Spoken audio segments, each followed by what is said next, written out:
Hey, is this thing on? Are we recording? Can I get a tech person? Oh, for the love of ed tech.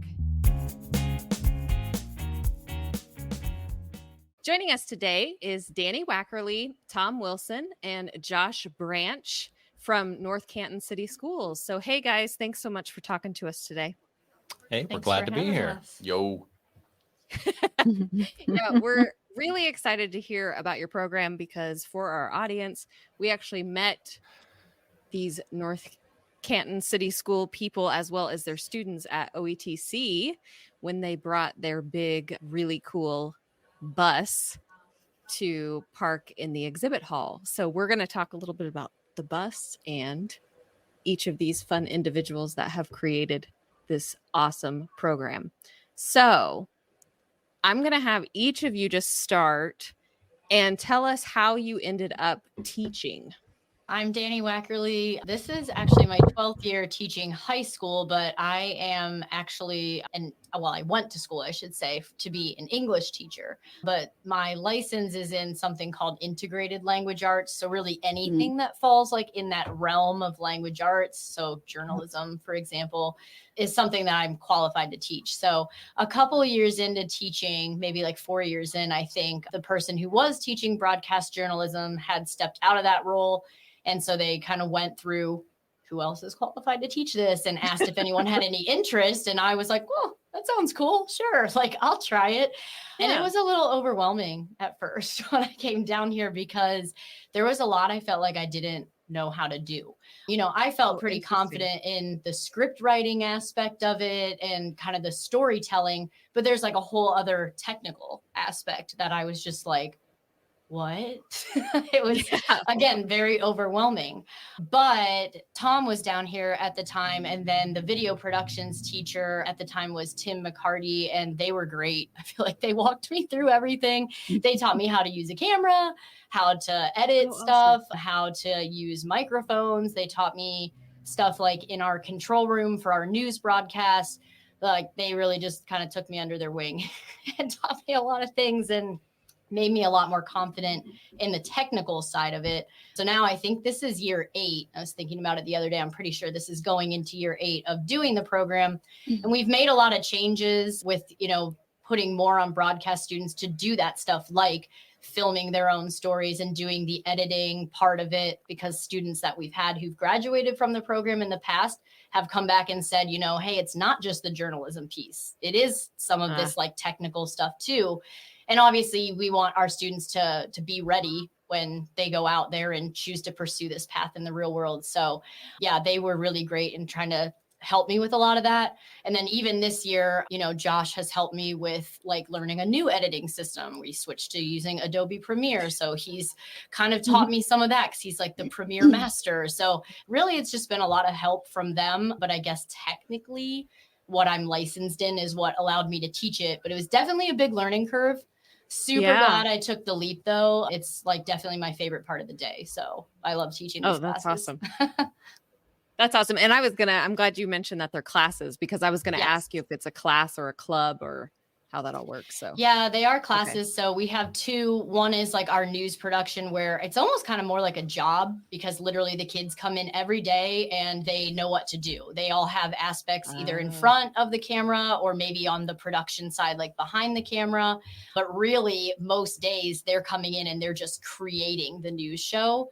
Now on Mondays, we do have a chance to kind of like regroup and I can teach and we can talk through things. But otherwise, like Tuesday through Friday, it becomes a well-oiled machine at some point. And the kids get a chance to do all kinds of different roles through the news team. They rotate positions like every 2 weeks. So my kids are doing a lot of the aspects. And then the video productions kids are doing other things like running the cameras, the teleprompter, technical director, audio, so on and so forth. But the 2 classes really work together during first period to create a news show. And then my second period class is more, it's kind of split. Some kids choose to repeat the course and I guess can do more advanced things, but other kids are kind of learning the basics. You know, how do we film? How do we put a story together? How do we do an interview, mic someone, all that kind of stuff. But they are both academic classes. Cool. Okay. So Tom, maybe you go next. Yeah. Okay. So my route, well, let's put it this way. At a convocation this year, I had to go up on stage as one of those old teachers because they gave me my 25-year award in education. So so I'm kind of up there. And I will say this, Dani kind of put herself down in terms of technology. She understands technology and she grasps it super quick. So she has just jumped in and does an amazing job with the tech stuff, which is really cool because both Josh and I, we can't be everywhere all the time. And like Dani said, it has just changed over the years. And through convergence, even if you're in broadcast journalism, you're a broadcaster, as you guys know, you're doing all the tech as well. So so she's very, very good in that area of tech. But so I actually graduated from Hoover High School. So I was a Hoover High alum. So was Dani. Yep. So was Josh. We are actually all three Hoover High alum. Nice. Mine was mine was just back in the 90s where they were much, much later than that, of course. And so I graduated from high school and thought, I don't know exactly what to do. I'm going to go into teaching. So I went into college at Kent State to get a social studies degree. And within my first year, I was working with a company that did a lot of video work. And the more I went through college, the more I realized, I'm not sure that I want to teach. I think I really want to do video. That company went up for sale literally the week that I graduated. So I bought that company and was going to go full bore doing that. And so for a couple of years, I did a lot of that, was doing some subbing. Also, a lot of my client work was for North Canton City Schools. So at one point I got a phone call that said, hey, would you consider starting a class in this? And I said, oh man, that would be the best of both worlds. So I jumped in and so we started very, very small, like 13 students. We had, I think, 2 cameras, 1 editing station, and that was about it. I mean, that's like all we could do. So from there, we were like the little engine that could, and we just grew and grew. And so in 2003, so about 5 years into it, I had a really strong group of students. One of them was Josh, who he can tell you more about that. And at that point, the program really began to grow. We took on a second teacher. We started a TV station for the city of North Canton. And we also started the broadcast journalism program. So that first 5 years, I was really solo, doing this all on my own. But we knew that we wanted to grow really big if we could. And we had a sort of a strategic plan that first year. And that sort of developed into where we are today. So we moved from our old classroom where Josh was. That following year after he graduated, we moved into this big facility with the TV studio and control room and all the separate editing rooms and things like that. So a lot of changes we've seen over the years. And probably our most recent is actually the room that we're sitting in, which is our podcast room.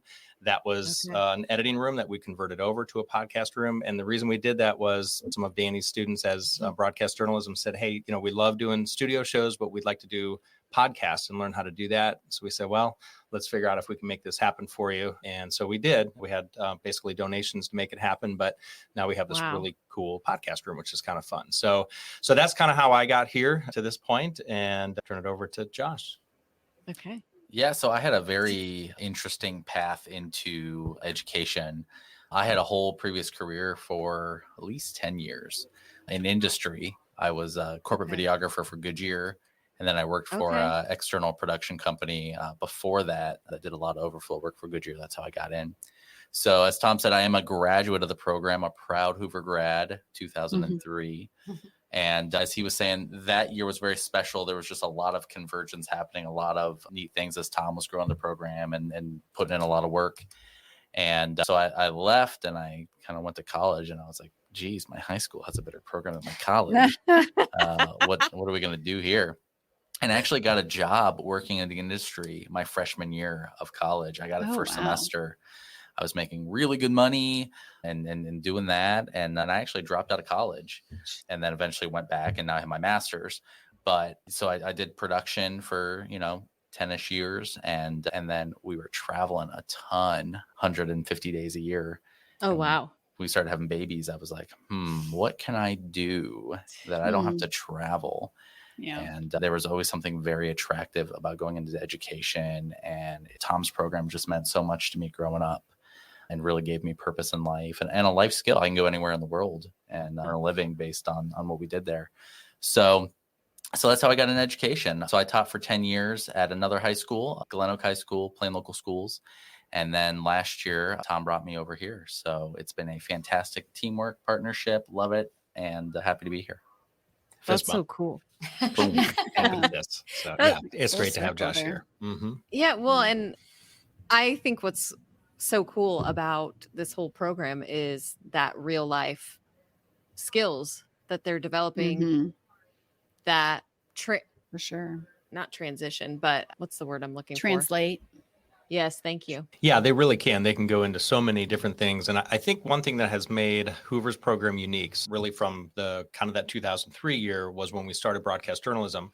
So video production back then was vocational, and then today it's actually part of the career tech. And we actually combined broadcast journalism with video production. As far as I know, I've never met another school across the country that does the same thing. Usually your video productions or maybe your broadcast journalism, and you're kind of trying to fill in those roles and teach all of those. But in the beginning, we were very separate. So, for example, only the video students would go out and film a video, and they would film a broadcast student on camera. Today, it's a lot different. Broadcast journalism students, they're taking the cameras out, they're doing the editing.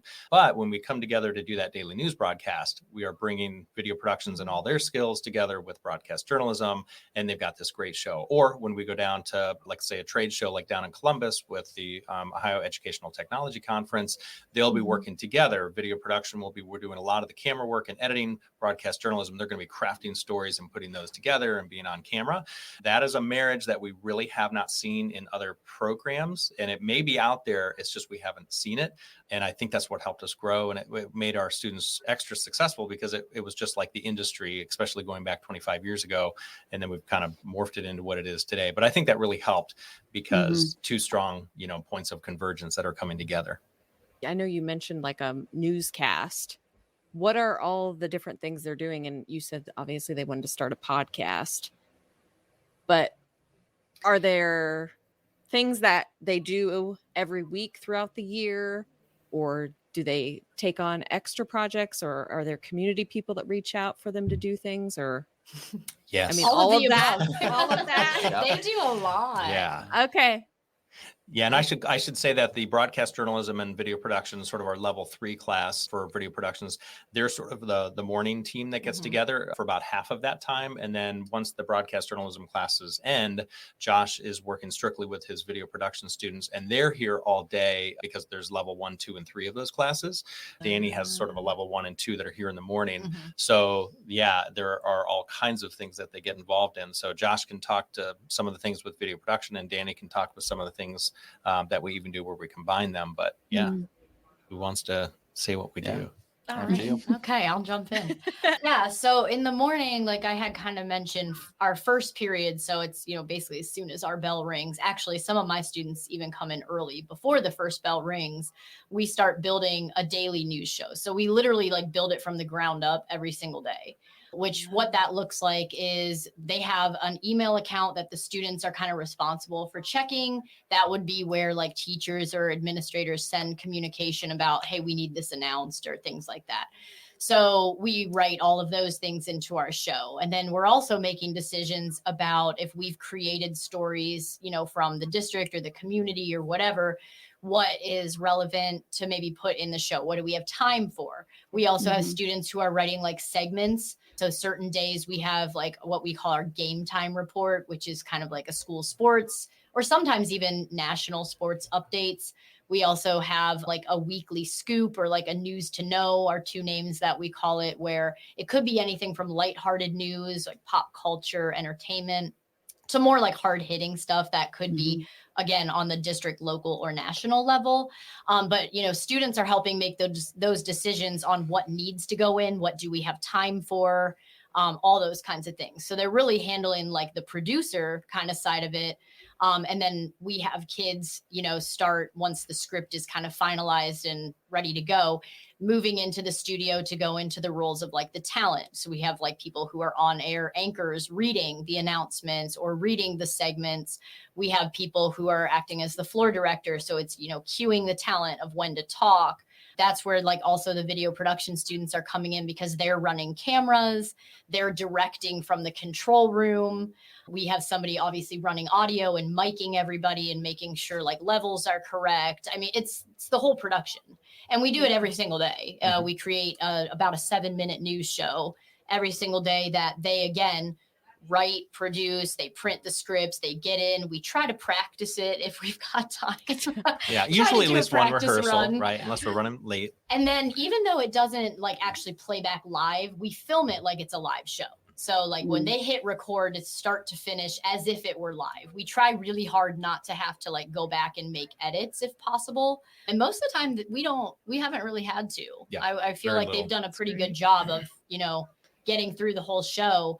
And so then after that, we take it and we get it ready for playback when most of our students are in the building. Because some of, being high school, some students get that privilege of late arrival and things. So we play it back during a morning period where most kids are here during the day. And then, the whole school gets to watch it. We've also been posting this year on YouTube and on social media accounts. So like community members can watch it and stuff. But I mean, like I said, it happens almost every single day. I'd say like 4 days a week, we are creating and producing a new show. So nice. it's a lot. And it looks good. For sure. They do a good job. Yeah, I know. I was going to say, I watched one of them and it was, they were giving all the information about t-shirt money is due and all the things. Yeah. And the sports update was on there. So it's really cool. Yeah. And then, in my second period class, most of what they're learning to do, and then I have some kids who choose to retake it and, can work on more advanced projects. But a lot of times what they're doing is telling the stories of the community that we feel are important, whether again, it's at the school or maybe in the district somewhere, or even the community. Kids are finding those stories and acting as journalists where they're conducting interviews, researching, getting information, writing the script. Wow. They're recording voiceovers, they're recording interviews, they're recording footage, they're editing it all together. They're adjusting their audio levels. Like they're building a whole news package from the ground up. And then most of the time those things get put in our morning news show or sometimes out on social media and things like that. So I mean, they're actively creating stuff like every single day. It's pretty cool to see. I can't even imagine what it looks like in action I guess I kind of saw it a little bit at OETC. Yeah. Because they were walking around capturing live footage and taking notes and trying to find people to interview and all the things. Yes. So. I feel like it's very like real world job-esque for them. Yes. But that's what makes it fun for me too. Like I don't have to sit there and lecture all day, it's I get to help them, but it's very student driven. Yeah. And very journalistically too. So the things that they're going out, let's say somebody contacts us about an idea, we have to sort of look at, okay, is this a client project or is this a broadcast journalism story? So if it's more story related, we might send it off to Dani to say, hey, do you want to present this to the students? So someone really can't necessarily come to us and say, hey, you have to do this because they're taking that journalistic perspective. And then if it's coming in more like a client type thing, then Josh might take over because what he's doing with the video production students oftentimes falls into more of a client role and there's money involved there sometimes. Tell them about that, Josh. Yeah. So on the video production end, we have 3 levels of students. They can come in as a freshman and then all the way through senior year. And we're doing kind of 2 things there. We are teaching curriculum in a very systematic way. And then we are also building a workforce for as they get more advanced. There are students that we tap and we say, hey, we just got contacted by the Professional Football Hall of Fame to come and do some jobs. Do you want to come with me and do that? So it's very interesting because we have rubrics and we have assignments and I have vocabulary tests, but all of that is for a purpose. It's to get the students to use those skills in a real world scenario. And so we have always an ongoing project, if not several. And so my job is part teacher and part, business manager. And so in my level 3 class, we start off every day with a business meeting. Hey, these are the projects that are happening. Here are the deadlines. Give me the update. Have you contacted this person? Have you, exported this? And then, we always set them up to be successful, but we're shepherding that whole process. And so students get paid. Our biggest client is probably our district. We're doing hype videos. We're shooting for the football scoreboard on Friday nights. We do a lot of sports oriented videos. And then we have students shooting professional development days. We're making promo videos for summer school. There's a lot going on there that we help the district. And then, we're being contacted by outside entities, whether they're nonprofits, whether they're state entities. We get contacted by them quite a bit. And the reason for that is the program has shown over its, 20 some year period, thanks to Tom's leadership, that the students are prepared to be successful and that they can help people tell their story. That's fantastic. Fantastic. Like, I'm just so mesmerized by this whole thing. Teachers, you can now earn contact hours toward grad credit for listening to the podcast.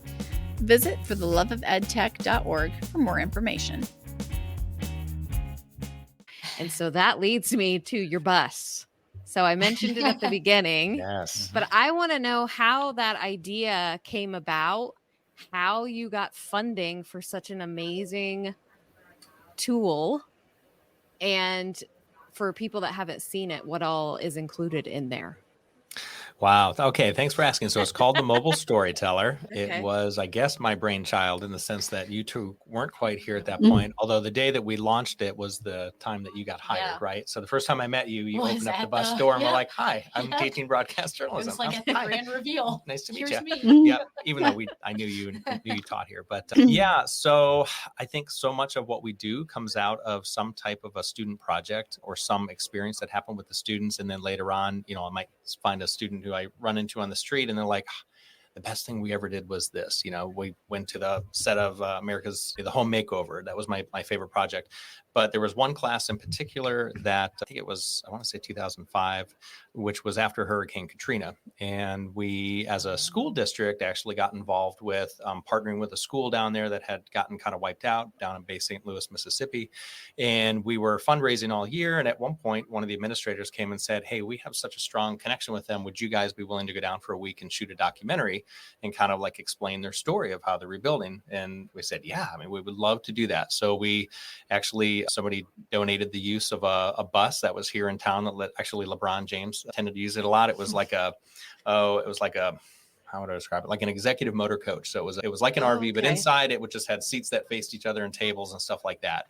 So what we did is we loaded up computers and equipment, and this was a long time ago, so things were a little different the way they worked back then, but plugged everything in and we could actually edit on the road. And we literally went down south for a week and we spent time with the community. It was 6 months later and it was still like devastated. So anytime I'd see those students, they'd say that was the best experience we ever had. We were immersed in it. We learned so much, and we had this strong connection to that community that we'll never forget about. And some of them have gone back. They've gone down with Habitat and helped out and all kinds of stuff. So it was neat.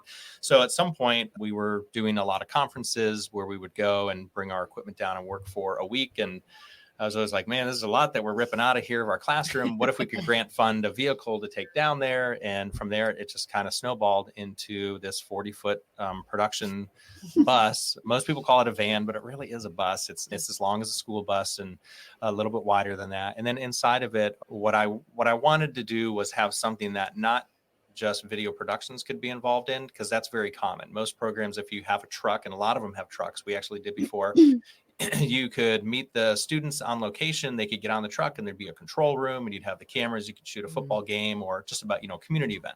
But we have this really strong broadcast journalism program that Dani's teaching, and they were kind of getting left out. And I thought, well, what if we could build the interior of that vehicle that would have tables and computers in it, and they could actually travel and work on it. And at the same time, we could pull up shop somewhere.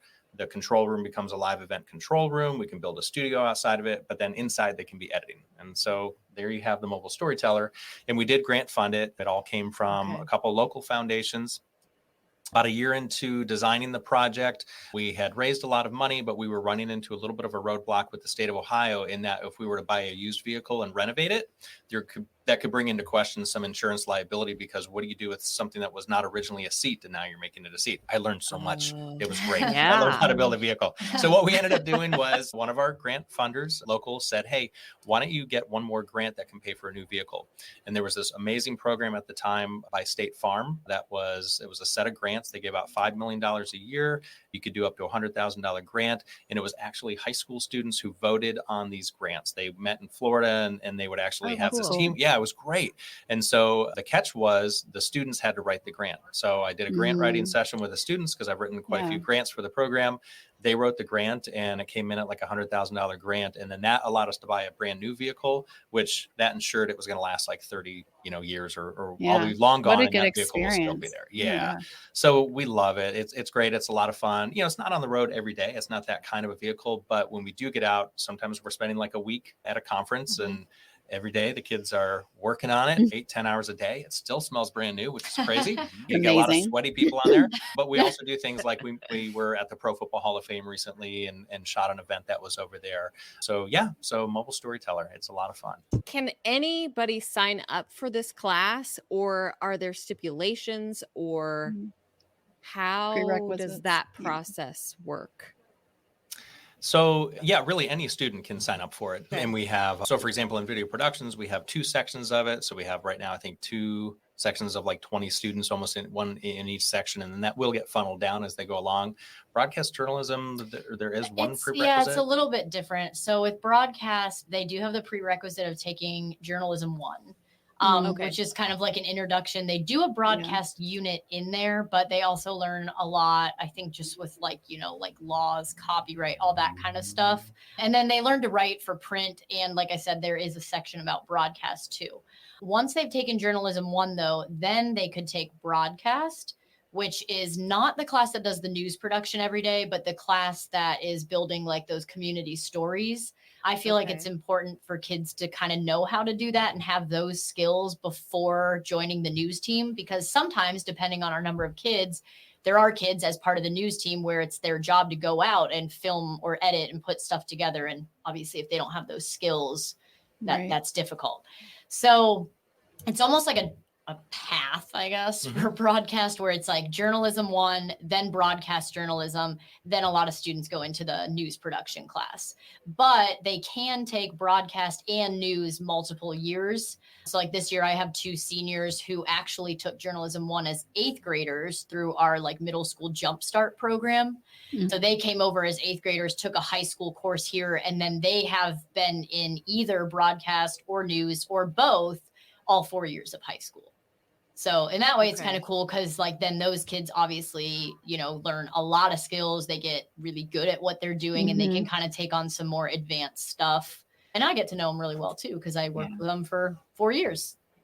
Yeah, for sure. Well, and do you ever have like video production people that decide that they want to cross over? And yes, there have been a few that take both classes. Now, when they get into video productions 3, that gets hard because it's a 3-period class and it overlaps with my class. But there have been kids who've taken both. And then sometimes they do tend to kind of go one path or the other. So what has this whole program, do you think, brought to not only the school, but the students and the community? Yeah, it was neat because we really did start as a community program. That was kind of my goal, was to be supporting the arts, academics, and athletics of our school district. And I always worded it that we started very small with our students building our curriculum. Once we had the curriculum, then we decided how we're going to affect our high school. And then it became how we're going to affect our school district, and then eventually out to the community. And then now it's almost like global. Like how do we go beyond that? Because of things like YouTube and social media, you can go way beyond that, which is really cool. And we do sometimes connect students. They'll do a story with somebody who might be in California, and they're connecting with them that way. So it is neat. It is like a little gem. We used to be called Channel 11 because we had our TV station. And if you'd go to like the grocery store and you were wearing the Channel TV 11 shirt, somebody would say, "Oh, I love that." They would watch that. But people really do. I'm always amazed. I'll go places and they'll just be like, "I just love your program, your kids." And, we see them all the time. It is great. And that is something that we try to translate to the students to get them to understand. What is it you always say, Josh?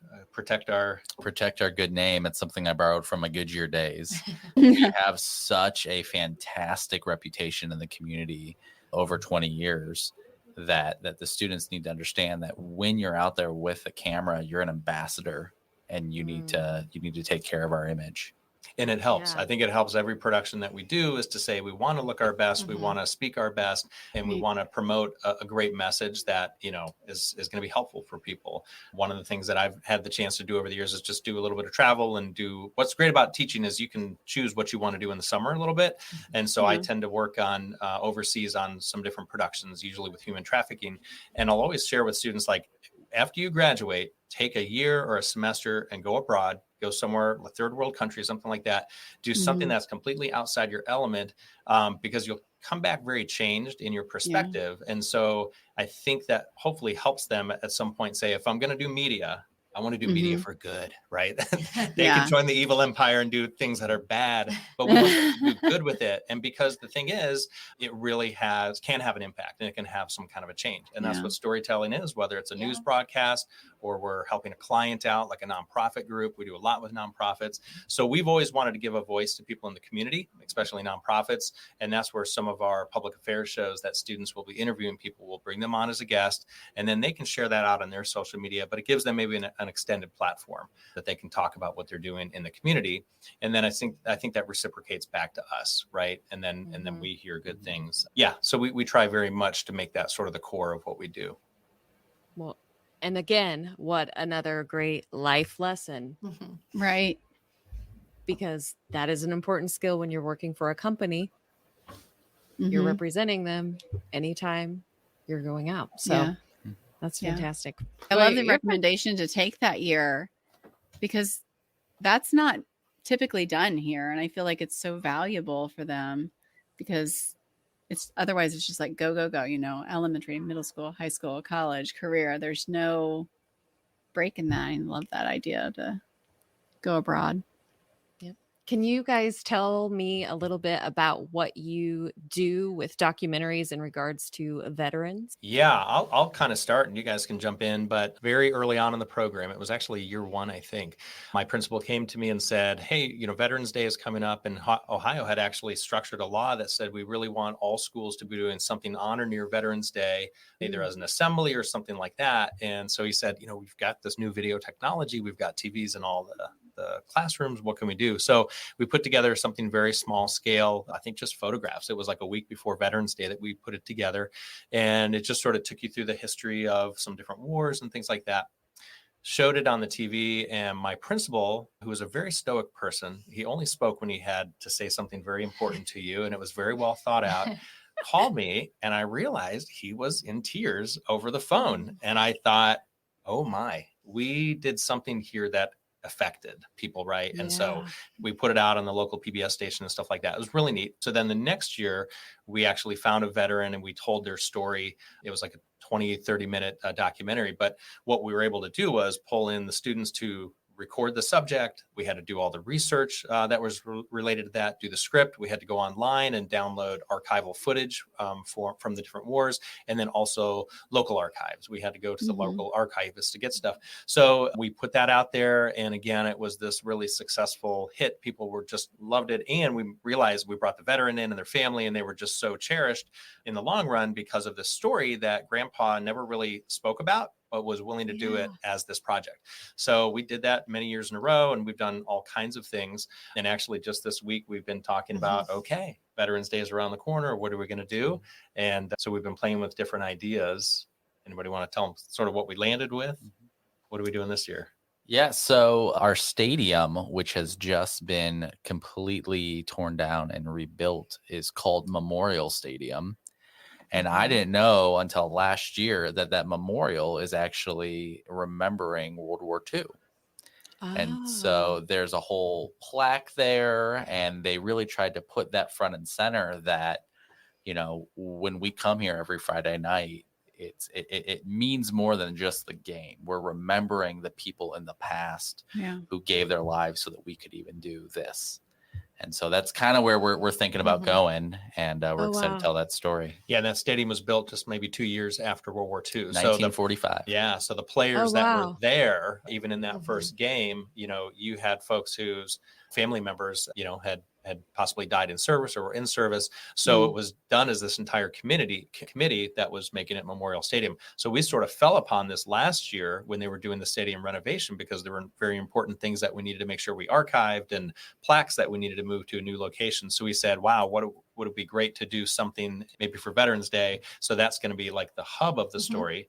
And then for Dani, your students, like, they're going to hit the ground running here in the next week because they have stuff to do, right? Yeah. I think, that's one of the things I wanted to bring up, that I think it offers another cool opportunity for video productions and broadcasts to kind of come together on that project. So, we work a lot every day on that news show, but this is like another outside opportunity where we've got the journalism aspect of it, where they're doing the research, maybe they're interviewing community members, families of the veterans, the veteran, him or herself.